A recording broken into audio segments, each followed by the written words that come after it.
Olá a todos. Hoje vamos falar um pouco sobre ciência. De certa forma, é um desdobramento dos últimos vídeos que nós temos feito aqui sobre questões de pandemia e história. E antes de começar, eu gostaria de pedir novamente a vocês que não apenas curtam se gostarem do vídeo, é claro, mas que também se inscrevam no nosso canal, porque isso é importante para o nosso trabalho.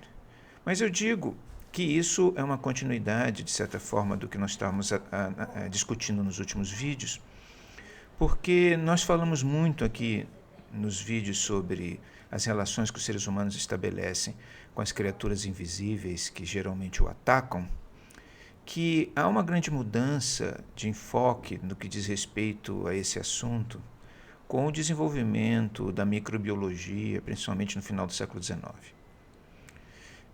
Esses avanços são realmente assim relevantes, são muito importantes, porque tornaram para nós conhecidos determinados aspectos do mundo que nós não conhecíamos antes. Em si, esse processo não é algo novo, porque desde o primeiro momento em que existe algum inquérito do homem sobre as coisas, desde o momento em que as pessoas começaram a tentar entender o mundo que os cerca e perceber que existe uma lógica neste mundo, né, no qual nós estamos inseridos, você tem o início de processos contínuos e crescentes de conhecimento das coisas. Então, em si, o fato de você ter descoberto a existência das bactérias, dos bacilos, dos vírus, isso em si é um desdobramento de muito pensamento e muita investigação que foi feita ao longo dos séculos e dos milênios pelas instituições humanas. A questão é que existe no mundo contemporâneo, e isso é muito claro, né, principalmente quando nós discutimos aqui a, a Organização Mundial de Saúde, existe no mundo contemporâneo a ideia de que nós somos capazes de controlar totalmente o mundo através da matemática ou através de procedimentos inspirados pela colocação correta dos números a partir de realidades objetivas. Essa ideia não é exatamente uma ideia nova também. Sempre se inclinou, sempre os seres humanos se inclinaram e ficaram muito fascinados com a matemática, embora isso já tenha sido observado e criticado em épocas antigas. O próprio Aristóteles alertou com relação a essa questão, mas, em geral, o conhecimento humano sempre procurou ter uma visão holística da realidade. O que eu quero dizer com isso? É uma visão, e aí isso sempre foi uma coisa difícil, né? Que pudesse de alguma forma delinear as associações que existem entre as coisas visíveis e os processos invisíveis. E eu não estou dizendo aqui apenas de processos invisíveis aos homens, mas visíveis através da matemática. Eu estou falando de processos invisíveis que sequer podem ser contados ou quantificados. Porque uma coisa são as órbitas dos planetas que nós não vemos, mas nós podemos quantificá-las, estabelecer e calculá-las e, a partir de equações, chegar a um conhecimento de algo que nós não conseguimos ver.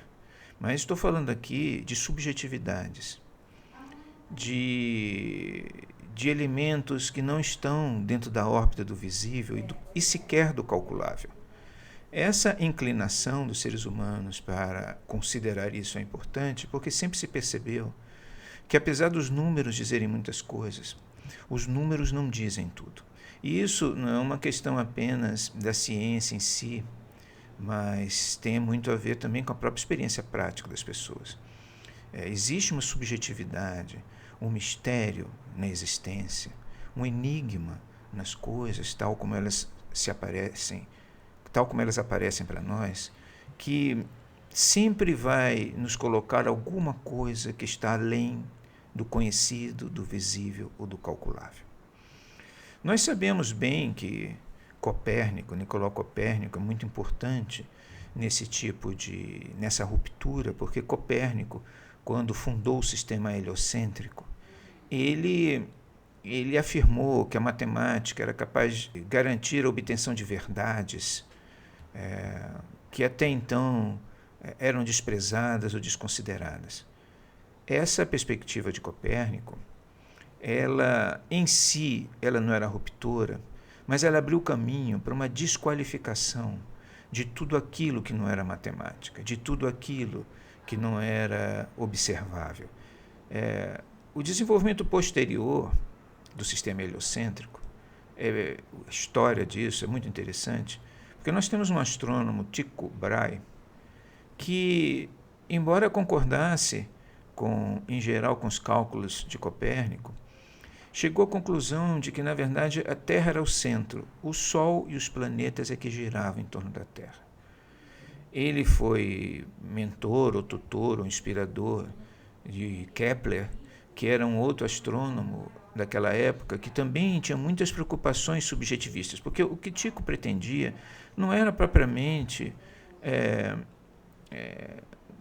mutilar os cálculos de Copérnico, mas Tycho era muito preocupado com o fato de que deveria existir algum lugar dentro da construção das cosmologias, deveria haver algum lugar para inspiração, algum lugar para a subjetividade, né? Ou algum lugar para a sensibilidade.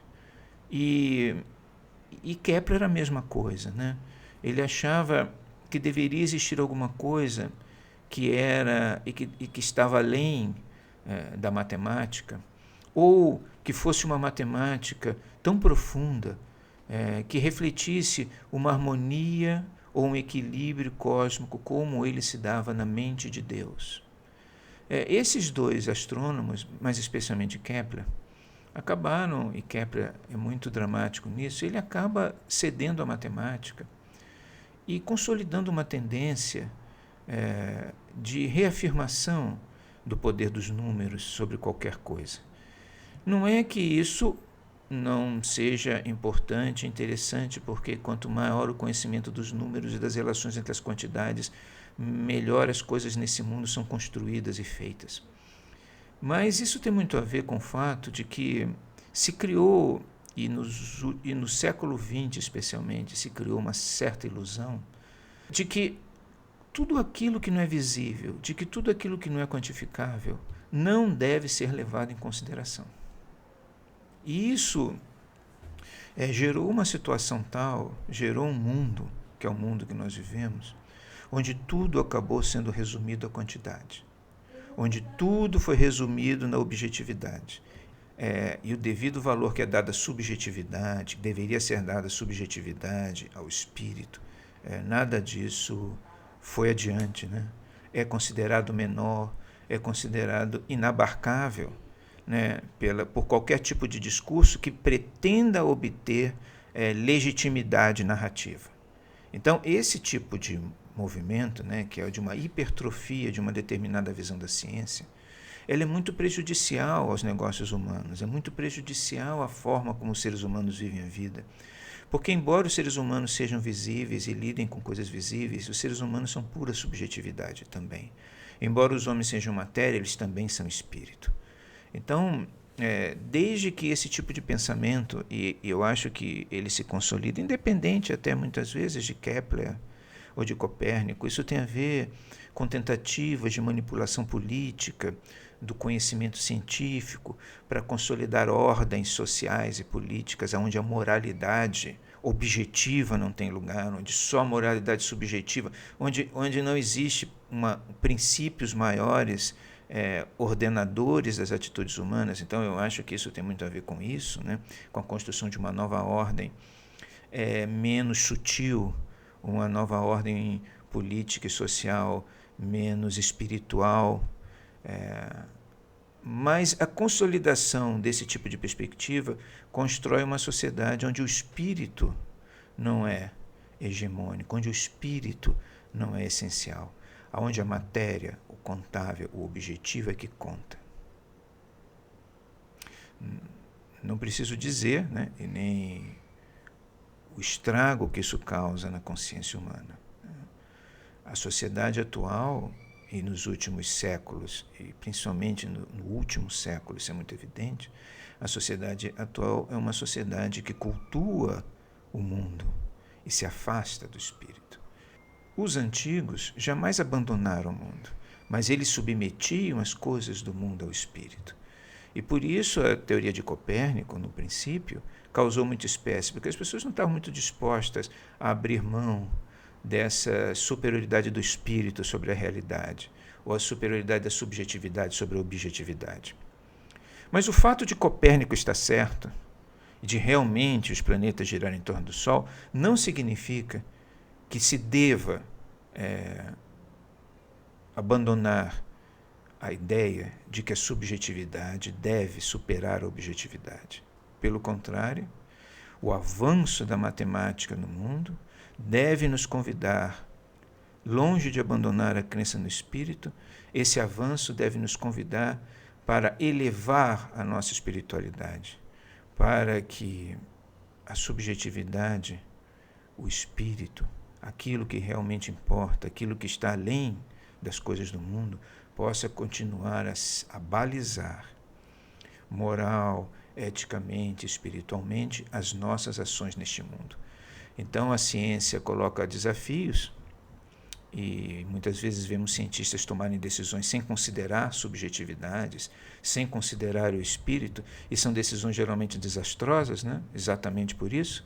Então o mundo atual e a ciência nos coloca desafios que são desafios principalmente ao espírito humano.